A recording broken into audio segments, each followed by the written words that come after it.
மனிதனுமே உணர்ச்சி வசப்படும் போதுதான் தவறு செய்கிறார். எனவேதான் அந்த உணர்ச்சிகளை கட்டுப்படுத்த காவல்துறையும் நீதித்துறையும் நியமிக்கப்பட்டுள்ளன. தங்கை கற்பழிக்கப்பட்டதால் விஜய் உணர்ச்சி வசப்பட்டார். எனவே அது நியாயம் என்பது சமுதாயத்தின் பார்வையாக இருக்கலாம். ஆனால் எந்த குற்றத்தையும் சட்டத்தின் பார்வையோடு மட்டுமே அணுக வேண்டியது என்னுடைய கடமை. விஜயின் உணர்ச்சிகள் தண்டிக்கும் அளவுக்கு கொடுமையானதா அல்லது மன்னிக்கும் அளவுக்கு தர்மமானதா என்பதை முடிவு செய்ய எனக்கு ஒரு நாள் அவகாசம் தேவை. Judgement reserve. ஏன்பா ஒரு மாதிரியா இருக்கீங்க?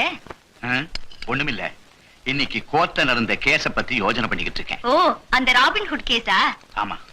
பாவம்பா, அவர் செஞ்சது நியாயம் தானே. இத பாருங்க, அவன் ஒருத்தர் இருக்கிறதுனாலதான் நம்ம பொண்ணு தைரியமா காலேஜ் போயிட்டு வீட்டுக்கு வந்துட்டு இருக்கா. பேசாம அவனை விடுதலை பண்ணிடுங்க.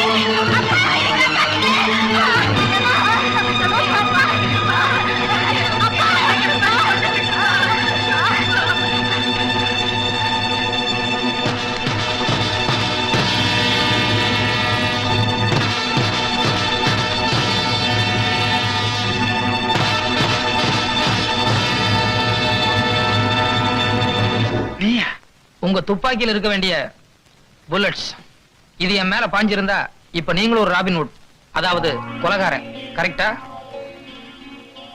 உங்க பொண்ணு மேல கை வச்சதுக்கே நீங்க சுட்டீங்க.